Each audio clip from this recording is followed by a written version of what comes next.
In this video, we aim to establish whether you're missing out on super fast gains by not performing super slow training. Travelling back to the 1980s, it's claimed an individual named Ken Hutchins, upon conducting resistance training research on older women with fragile bones, developed super slow training. Super slow training seemed to be ideal for this demographic. As one article claims, Hutchins stated, "These women were so weak we were afraid for their safety." What precisely is super slow training? I ran across a PDF authored by Ken Hutchins, on which he makes a distinction between super slow training as a protocol and super slow training as a philosophy. As a protocol, super slow training simply refers to performing exercises with a 10-second lifting duration and a 4 to 10-second lowering duration. As a philosophy, super slow training appears to be a whole training methodology. Ken notes sessions should not exceed 30 minutes. 3 to 7 days of rest are required between sessions, among a few other factors. Environmental factors are also mentioned, with Ken, quite intriguingly, believing training sessions should be devoid of music. Other sources also state that super slow workouts typically only comprise one set per exercise. Though super slow training seemingly has formal origins in older women, Wikipedia states, something like super slow training was used by bodybuilders and powerlifters to break plateaus well before the 80s. Of course, these claims are difficult to verify. Now, there are indeed many similarities between super slow training, Arthur Jones's high intensity training, and even other training recommendations from other individuals such as Doug McGuff's stuff from Body by Science. In the future, I do plan to assess these other training methodologies in more depth, but in this video specifically, we'll be focusing on the protocol of super slow training. That's the 10-second lifting and 4 to 10-second lowering repetition tempo recommended. When I say super slow training from hereafter, no, I'm merely referring to this repetition tempo. So, is super slow training a superior way to develop muscle hypertrophy and strength? Allow us to explore the existing literature. First, we'll examine super slow training's effectiveness for strength development, and then its effectiveness for hypertrophic adaptations. A 2001 Westcott and colleagues study is often cited as evidence for super slow training being a potent strength building stimulus. In the paper, 2 studies are described. Both studies involved just over 70 previously untrained men and women. Their ages range from 25 to 82. They were assigned into either a super slow or regular group. Both of these groups trained a range of Nautilus machine exercises 2 to 3 times per week for a total of 8 weeks in study 1, or 10 weeks in study 2. The exercises performed each session were the leg extension, leg curl, leg press, neck flexion, neck extension, pullover, chest press, chest crossover, lateral raise, biceps curl, and triceps extension. The regular group, each session, performed each exercise with one set of 8 to 12 repetitions, with each repetition consisting of a 2-second lifting and 4-second lowering tempo. The super slow group, each session, performed one set of 4 to 6 repetitions, with each repetition consisting of a 10-second lifting and 4-second lowering duration. Both groups, throughout the study duration, attempted to gradually increase the load they used on their exercise sets within the variables prescribed to them. In other words, they progressively overloaded. Before and after the study, the regular group strength was tested via measuring the maximum load they could lift for 10 repetitions, with each repetition consisting of a 2-second lifting and 4-second lowering tempo. Conversely, the super slow group strength was tested via measuring the maximum load they could lift for a single repetition, with that repetition consisting of a 10-second lifting and 4-second lowering tempo. In study 1, these tests were done with all of the trained exercises. In study 2, these tests were done only with a chest press. In both studies, on average, the super slow group experienced greater strength gains. As noted by the authors, the super slow group saw roughly 50% more strength gains versus the regular group. So, there we have it. Super slow training is optimal for evoking strength adaptations. Not so fast.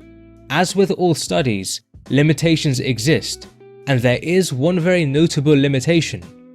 As many of you likely noticed, the strength tests were different between both groups, in terms of repetition numbers and the repetition tempos used. Generally, most people think of strength as the maximum load a person can lift on an exercise without using any deliberate tempo. Rather, the person just attempts to lift as much as they can. This is typically called a person's 1 repetition maximum. This begs the question, how would typical 1 repetition maximum strength gains look between the SuperSlow and regular groups? Fortunately, another study by Keeler and colleagues examined this. 14 previously untrained women, with an average age of 32, were allocated into a SuperSlow or regular group. Both groups trained a range of exercises 3 times per week for 10 weeks. The exercises performed each session were the leg extension, leg curl, leg press, bench press, seated row, biceps curl, triceps extension, and lat pull down.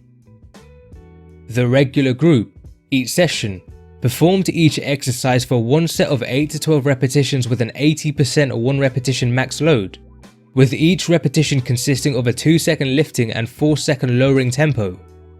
The SuperSlow group, each session, performed each exercise for a single set of 8 to 12 repetitions with a 50% 1 rep max load, with each repetition consisting of a 10-second lifting and 5-second lowering tempo. Both groups, throughout the study, attempted to increase the load they used to maintain their respective relative loading. Again, an 80% 1 rep max load for the regular group and a 50% 1 rep max load for the SuperSlow group. Before and after the study, 1 repetition maximum while not using any deliberate tempo, just trying to lift the maximum weight, on all trained exercises were evaluated for both groups. For 5 of the 8 exercises, the regular group experienced much greater strength gains. For the other 3 exercises, the row, triceps extension, and biceps curl, strength gains were not statistically different between both groups, though it's still worth noting the percentages still appear to favour the regular group. Therefore, this study indicates for increasing 1 repetition maximum strength, SuperSlow training is suboptimal. These findings are logical. SuperSlow training, because of the very slow repetition tempos, would require you to train with relatively light loads, that is, a lower percentage of your 1 repetition maximum. This matters as the current data indicates training with heavier loads, 80% 1 repetition maximum or heavier, evokes greater 1 repetition maximum strength gains compared to training with lighter loads. Such findings are intuitive. If you want to increase the maximum load you can lift, training with heavy loads should promote this more than lighter loads. As such, I think for individuals wishing to maximize their 1 repetition maximum strength, simply training with heavier loads and aiming to move them as fast as you can is a sound recommendation. Now, this does not mean SuperSlow training is utterly useless for anything strength related. Recall the Westcott and colleagues study found that for increasing the maximum load you can lift while using a 10-second lifting and 4-second lowering tempo, training with this very tempo was extremely effective at accomplishing this. Consequently, if an individual wished to maximize the loads they can lift with a SuperSlow tempo, SuperSlow training is probably going to be the best way to accomplish this. This information may be particularly useful for those who simply cannot train with very heavy loads, due to underlying conditions or as they simply dislike heavy load training. Progressing on, is SuperSlow training superior for muscle building? As of right now, I'm only aware of one study by Shunker and colleagues exploring this. 19 previously untrained women, with an average age of 21, were assigned to a SuperSlow or regular group. Both groups trained the leg press, squat, and leg extension, each for 3 sets, 2 to 3 times per week for 6 weeks. The regular group performed each exercise set with 6 to 10 repetitions, using an 80 to 85% 1 rep max load, with each repetition consisting of a 1 to 2 second lifting and 1 to 2 second lowering tempo. The SuperSlow group performed each exercise set with 6 to 10 repetitions, using a 40 to 60% 1 rep max load, with each repetition consisting of a 10-second lifting and 4-second lowering tempo. Both groups rested for 2 minutes between sets. Also, if subjects could perform more than their prescribed repetition numbers, loads were increased. By the end of the study, growth of fast and slow twitch muscle fibers from the vastus lateralis, part of the quadriceps, was greater for the regular group. Correspondingly, this data interestingly suggests SuperSlow training might be suboptimal for evoking hypertrophy. Some may be thinking this is likely due to the use of the light loads, 40 to 60% 1 rep max loads, by the SuperSlow group. However, as we've examined in previous videos, loads between 30% and 80% 1 rep max produce similar muscle hypertrophy when repetitions are performed very close to failure, as was more or less done in this study. Due to this, the use of the light loads per se by the SuperSlow group likely would not be sufficient to explain these results. So what does? There is another potential explanation. We'll explore this shortly, but first, I wanted to critically examine a rationale SuperSlow training proponents sometimes put forth as to why they believe SuperSlow training is superior for hypertrophy. Namely, they claim SuperSlow training creates more tension in a muscle for a given workload. Tension, that's mechanical tension, is equal to the force generated by muscle fibers. Something called mechanosensors within muscle fibers can detect these forces and transduce them into a signaling cascade that results in muscle fiber hypertrophy. Based on this, to maximize overall muscle growth, we'd want to recruit as many muscle fibers as possible and have them sustain fairly decent forces for a sufficient duration. SuperSlow training proponents believe a SuperSlow tempo accomplishes this best, due to the force-velocity relationship. The force-velocity relationship states that faster muscle contractions result in less force production, while slower muscle contractions result in greater force production. Consequently, a SuperSlow tempo, due to the slow muscle contraction, maximizes the amount of force a muscle can produce. Put another way, it maximizes mechanical tension and thus is superior for building muscle. However, I believe this is a misapplication of the force-velocity relationship and is more than likely misleading. Let's establish why I think this. It's essential to recognize the conditions in which the force-velocity relationship was established. It can be established with unfatigued isolated muscle fibers contracting a single or few times at different velocities. For example, when maximally stimulating a fiber at different shortening velocities, force outcomes are in line with the force-velocity relationship. It can also be established when comparing unfatigued muscle contractions at different forces or velocities.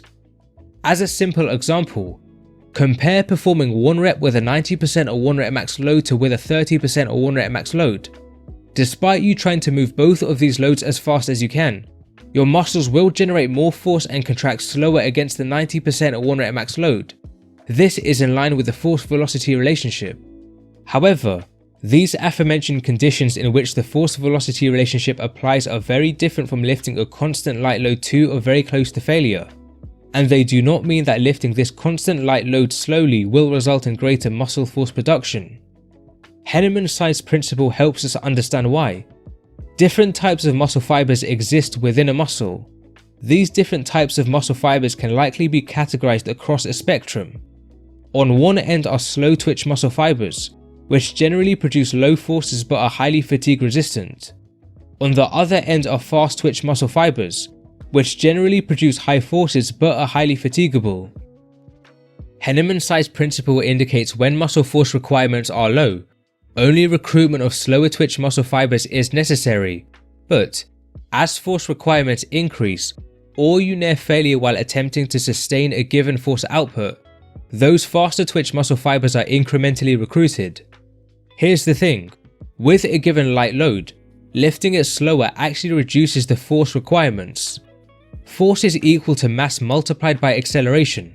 In our case, mass mainly refers to the load used. Using a slower tempo will reduce your acceleration during a repetition, thus resulting in lower force requirements. A study by Schilling and colleagues demonstrates this. They found when a national weightlifter performed the back squat with 170 kilograms, using a 10-second lifting and 4-second lowering tempo, produced lower mean and peak propulsive forces compared to using a maximal lifting speed. Consequently, Lifting light loads with a slower repetition tempo will actually result in low mechanical tension initially. However, notice I said initially. Using slower repetition tempos is not necessarily suboptimal for hypertrophy.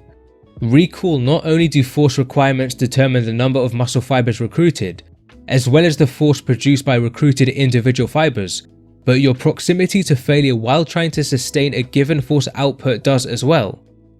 With a given light load, although using a slower repetition tempo will involve less force production compared to using a faster tempo, as you continue to perform repetitions and get closer and closer to failure, the recruitment of more muscle fibers, as well as probably increased force production by some recruited individual fibers, must occur for you to try and sustain repetitions with this given load. As a result, regardless of whether a faster or slower repetition tempo is used, so long as repetitions are performed very close or to failure, you likely end up recruiting a similar number of muscle fibers and potentially exposing the individual recruited fibers to comparable levels of force. Put another way, mechanical tension likely ends up being similar. So, to summarize this hypertrophy discussion so far, it's very likely super slow training does not produce more mechanical tension. Rather, it's likely so long as repetitions are performed very close or to failure, slower repetition tempos would be similarly effective to faster repetition tempos. However, if this is true, why did the Shunker study find super slow training to be suboptimal? First and foremost, it's worth noting this was only a single study. Also, limitations and considerations exist within it. As one example, the subjects were previously untrained women, meaning it's not clear if the results obtained would apply to individuals outside of this demographic. Even so, let us put forth a potential hypothesis behind why super slow training could be suboptimal for hypertrophy. As noted moments ago, it's likely so long as repetitions are performed very close or to failure, slower repetition tempos would be similarly effective to faster repetition tempos. In most cases, I believe this statement is true. For example, a meta-analysis by Schoenfeld and colleagues found that individual repetition tempos between 0.5 to 8 seconds produced similar muscle hypertrophy when repetitions were performed to or close to failure. However, there might be a problem with using individual repetition tempos beyond the 8-second range, which is done with super slow training. This problem is central fatigue. Remember, the reason your muscles produce force is thanks to the electrical signals they receive from the central nervous system, the brain and spinal cord. Central fatigue refers to fatigue during exercise that decreases the number of electrical signals sent to the muscle. At the level of the muscle, this means a reduction in muscle fiber recruitment and/or a reduction in the force generated by recruited individual fibers. Put another way, central fatigue can lower mechanical tension. Contrary to what most people seem to believe, light load and longer lasting contractions generate more central fatigue versus higher load and shorter lasting contractions. As an example, Yoon and colleagues had 9 men and 9 women, on separate days, perform a contraction of their biceps at either 20% of their maximum voluntary contraction force or 80% of their maximum voluntary contraction force. They held each contraction until force declined by 10% of the target force. On average, subjects held a 20% contraction for around 14 minutes before they could no longer produce the required force, whereas the 80% contraction was only held for around 25 seconds. But the 20% contraction produced greater central fatigue than the 80% contraction. Now, as we've already noted in this video, loads as light as 30% or 1 rep max produce similar hypertrophy to 80% or 1 rep max loads, when repetitions are performed very close or to failure. Moreover, much of these studies had subjects use a 2 to 4 second individual repetition tempo. Thus, we can likely conclude any central fatigue generated within these training variables does not interfere with muscle hypertrophy and is perfectly fine. Similarly, we've also already noted that individual repetition tempos between 0.5 to 8 seconds are similarly effective for hypertrophy when repetitions are performed very close or to failure. In these studies, it seems mainly 50 to 80% 1 rep max loads were used. Thus, we can also likely conclude any central fatigue generated within these training variables does not interfere with muscle hypertrophy and is perfectly fine.